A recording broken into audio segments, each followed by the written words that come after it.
13 اکتبر در ادامه سفر کاری پرزیدنت جمهوری تاجیکستان پیشوای ملت محترم امامعلی رحمان در شهر خوروغ ولایت مختار کوهستانی بدخشان کارخانه کارکرد سنگ جمعیت دارای مسئولیت محدود پامیرستان به نام سنگ بدخشان را مورد بهره برداری قرار دادند.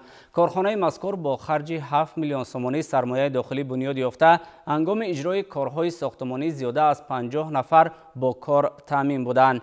13 اکتبر در ادامه سفر کاری پرزیدنت جمهوری تاجیکستان پیشوای ملت محترم امامعلی رحمان در شهر خوروغ ولایت مختار کوهستانی بدخشان کارخانه کارکرد سنگ جمعیت دارای مسئولیت محدود پامیرستان با نام سنگ بدخشان را مورد بهره برداری قرار دادند. کارخانه مذکور با خرج 7 میلیون سومانی سرمایه داخلی بنیاد یافته هنگام اجرای کارهای ساختمانی زیاده از 50 نفر با کار تامین بودند. برای کارکرد سنگ در کارخانه تکنولوژی ضروری از جمهوری مردمی چین نصب شده است. از روی لایحه اقتدار کارخانه در یک سال 20,000 متر مربع محصولات سنگ میباشد. با پرزیدنت جمهوری تاجیکستان محترم امامعلی رحمان اطلاع داده شد که حالا در کارخانه زیاده از 30 نفر با کار دائمی و معاش خوب تامین گردیدند. ما صاحبکاران وطنی از پیشوای ملت محترم امامعلی رحمان می‌نداریم ما از زحمت‌های جناب اولی است که ما فعالیت برقرار داریم در مملکت.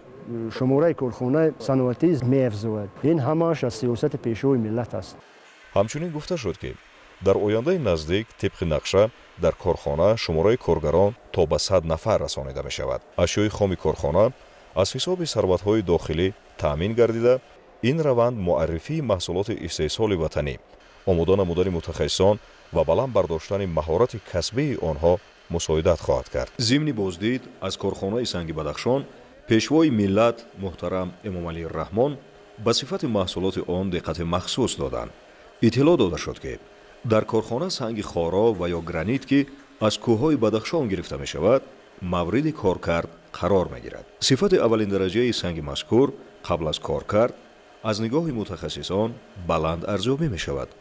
از این خاطر کارکرد آن و محصولات از آن به استانداردهای جهانی موافق کرده شده است. این است که محصولات سنگ خارای این کارخانه البته در بازار داخلی جایگاه نمایان کسب نموده است و توجه به آن از خارج کشور نیز رو به افزایش دارد. سرور دولت محترم امامعلی رحمان اظهار داشتند که فعالیت این سمت از متخصصان و استادها دید و ذوق بلند را تقاضا می‌کند.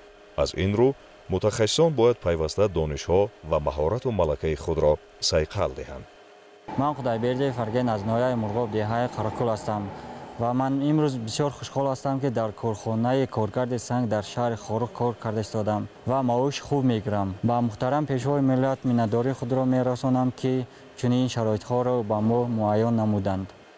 پیشوای ملت محترم امامعلی رحمان همچنین تاکید نمودند که به صفت محصولات باید دقت جدی داده شود.